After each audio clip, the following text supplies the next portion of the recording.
the main news at this hour on Obaland TV. First, the headlines. Nansu, Sanu begin indefinite strike today over 4 months withheld salaries. NIWA to phase out wooden boats on inland waterways. 20 states begin payment of minimum wage to workers. I'm Joyce Aluan. Now the news in detail. The Joint Action Committee of Non-Teaching Staff Unions in the universities, comprising the Non-Academic Staff Union of Educational and Associated Institutions, NASU, and the Senior Staff Association of Nigeria Universities, SANU, has directed its members to proceed on nationwide indefinite strike from Monday today over the non-payment of the 4 months withheld salaries. The strike, according to the leaders of the two unions, would commence on Sunday night of October 27, 2024. JAC, in a circular to all branch chairmen of NASU and SANU in the universities and inter-university centers with the title Latest Development in Respect of the Withheld 4-month Salaries, explained that the strike initially billed for 23rd October was rescheduled because of the trade group council meeting of NASU branches on the said date. The circular, which was signed by the General Secretary of NASU, Prince Peters Adeyemi, and SANU President Comrade Mohammed Ibrahim, explained that the strategic change in timing was for effective coordination and for both unions to be on the same page. JAC regretted that despite President Bola Tinubu's approval for the 50% of the 4 months withheld salaries to be paid, the alleged inaction of the Minister of Finance raised questions about the government's commitment to resolving the issues. Moving on, the National Inland Waterways Authority, NIWA, has said it was moving towards phasing out wooden boats on inland waterways. The managing director of the Obaland, Obaland, made this known in interactive section with journalists. The interaction, which focused largely on the safety of the waterways and expansion of water travels, had the managing director tell journalists that wooden boats constituted over 90% of boats on the waterways. Oyebamiji said it also accounted for the majority of accidents on the waterways nationwide. He said this was largely because they had no regard for optional rules, which included not traveling at night, overloading, and failure to use life jackets by boat operators and passengers. Not less than 20 states have either started paying the new minimum wage or will commence payments from this week. After negotiations by the government, the organized private sector and labor centers, the minimum wage was raised from 30,000 naira to 70,000 naira. The negotiations, spanning many weeks, produced an agreement on July 18.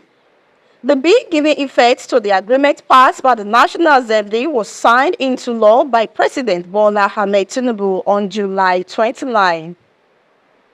A committee on consequential adjustment constituted by the federal government submitted its report last month providing guidelines for employers of labor. What the states have agreed to pay or already paying are as follows. Abia, 70,000 naira. Adamawa, 70,000 naira. Anambra, 70,000 naira. Jigawa, 70,000 naira. Borno, 70,000 naira. Ebonyi, 75,000 naira. Edo, 70,000 naira. Delta, 77,000 naira. Gombe, 71,000 naira. Ogun, 77,000 naira. Kebbi, 75,000 naira. Ondo, 73,000 naira. Kogi, 72,000 naira. And Kwara, 70,000 naira. The deputy chairman of the Trade Union Congress, Mr. Tommy Okon, said any government that was yet to agree on the new minimum wage by now is insensitive to the plight of workers.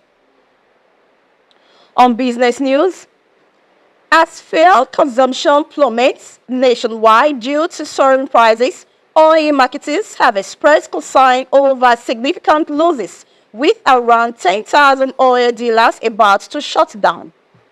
Data from the Nigeria Midstream and Downstream Petroleum Regulatory Authority indicate that fuel consumption dropped to 4.5 million liters per day in August 2024, down from 60 million liters per day in May 2023, a staggering 92% decline.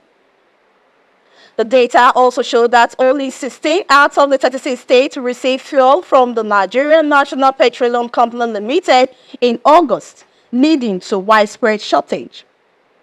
Since President Bola Tinubu announced the removal of fuel subsidy in May 2023, petrol prices have surged by about 488%, rising from 175 naira to over 1,000 by October 2024. The continuous price hike have strained the economy, driving up transport costs and fueling inflation as strongly Nigerians lament the hardship. The situation that has also forced many motorists to abandon their vehicles instead of public transportation.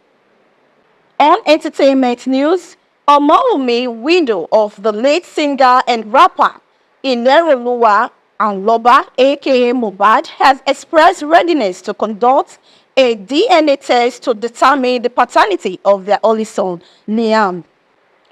The report stated that the deceased singer's father, Joseph Aloba, filed a suit seeking a DNA test for his grandson. In a statement obtained by Newsman, a representative of the family's legal team, Monisola Odumosu, stated that Wumi had agreed to carry out the DNA.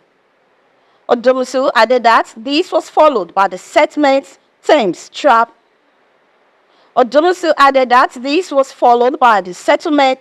drafted by both parties. And on sports, Nigeria and Atlanta forward Ademola Lookman will carry Africa's hopes as the continent's sole representative at the prestigious Ballon d'Or ceremony in Paris today. The 27-year-old heads into the glamorous event in red-hot form after a spectacular performance in Atlanta's 6-1 victory on Saturday, where he scored twice and provided 2 assists before being substituted in the 56 minutes. Lookman's nomination marks a significant milestone in his career, making him the only African to be shortlisted for the award this year. To end the news, here is a recap of the top stories. The Joint Action Committee of Non-Teaching Staff Unions in the universities, comprising the Non-Academic Staff Union of Educational and Associated Institutions, NASU, and the Senior Staff Association of Nigeria University, SANU, has directed its members to proceed on a nationwide indefinite strike from Monday today over the non-payment of the 4 months withheld salaries. The National Inland Waterways Authority, NIWA, has said it was moving towards phasing out wooden boats on inland waterways. And lastly, not less than 20 states have either started paying the new minimum wage or will commence payments from this week. Kindly follow us on Facebook, Instagram, and TikTok at Obaland TV. Also like, share, and subscribe to our YouTube channel at Obaland TV. You can also visit our website at www.obalandmagazine.com. And that is the size of the main news at this hour on Obaland TV. I'm Joyce Alwan. Thanks for staying tuned.